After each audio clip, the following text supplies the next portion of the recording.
To the family, Bishop Brown, thank you for having me here. Thank you for allowing us to do this, to put her to rest in fashion of the queen that she was.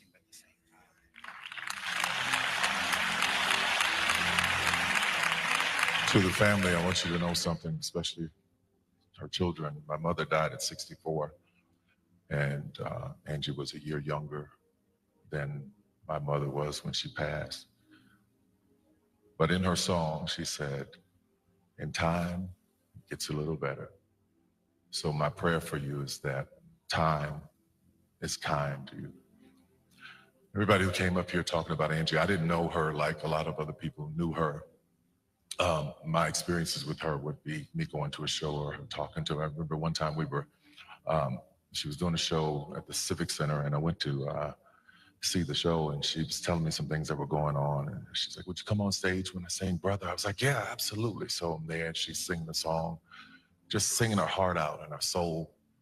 Got a text from the video from Taraji P. Henson. She was saying, let me tell you a story about Angie.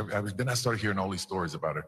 Taraji said she had just done Baby Boy, wasn't really super famous, and she heard that Angie was at a club, and she went to see her at the club, and Angie didn't perform, but she came out, and she was like, whoa, I'm so sorry, I came to see you.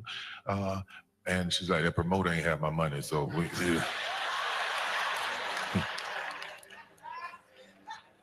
I want to go down the street of those promoters and record labels and people not paying folks.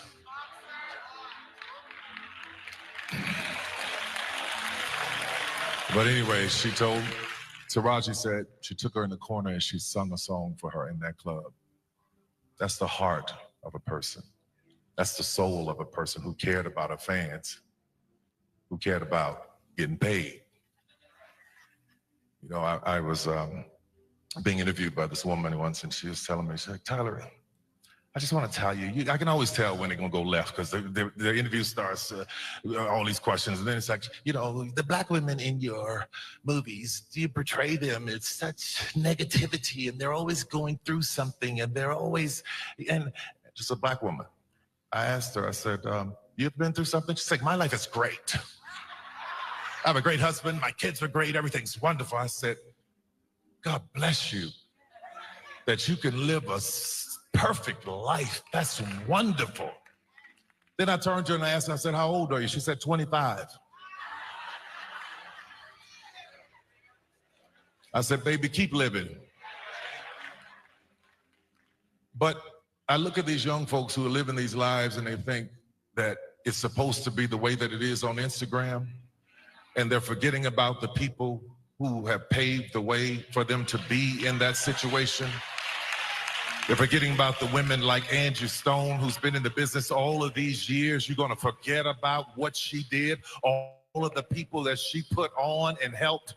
So you gotta go through something to write a song like $20. Because then she says, what you know about being poor. She don't say poor, she says poor. What you know about having to borrow from the neighbor next door. These are her words. What you know about bumming rides. What you know about having to swallow your pride. And this is the part of the song that got to me when she said, what do you do when you're through? When you're always helping people and nobody is there for you. Y'all gotta forgive me because I'm angry at the way she was treated. I did not know all the things that she was going through. Recently, I found out because I'm not on Instagram. I'm not being hooked and manipulated by an algorithm telling me what to think and how to feel. So I don't see everything. But to think that this woman was in the business for all of these years, and there's a difference between performing because you want to and performing because you have to. All of those years, all of those songs, all of that money that was owed to her, where is it? It's wrong. It is wrong. And I'm tired of seeing us struggle and go through things and work hard and not reap the benefits of what we were supposed to reap. But you got to be careful when you start mistreating people, especially children of God, because the Bible says, touch not my anointed and do my prophet no harm. And I'm going to tell you something. This woman was a prophet. She prophesied and preached her own eulogy. What am I talking about? In her song, No More Rain in This Cloud, she says, my sunshine has come and I'm all cried out. There's no more rain in this cloud. And many of you may not know this, but I'm a pilot. And when you are a pilot, the first thing you study is the weather. And I learned about clouds, and what a cloud is particles, air and particles. And when the rain gets in that cloud and the particles get too heavy, it becomes to rain. It drops to the ground. It falls. It is just like our souls. We hold so much in. We hold so much pain. We hold so much that it has to come out of our eyes as tears. But the beauty of what she was talking about is when a cloud has no more tears, it dissipates. It's gone. But if you listen to that song again, there's a part that I want you to really, really listen to. She said, what goes around comes around. What goes up must come down. The things you do come back to you. And then she said, y'all believe that? She was preaching, y'all.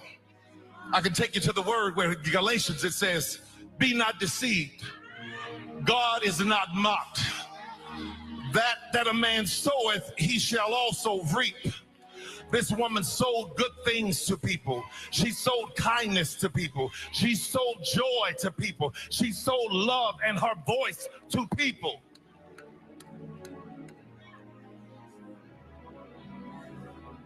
So if you are like her and like me, who get tired of helping people and watch them dog you out, if you are like her and like me, I'm going to tell you this. Don't stop doing good. Don't stop being kind. Be not weary in your well-doing, for in due season you will reap a harvest of blessings. God bless you, family. God bless you, Angie.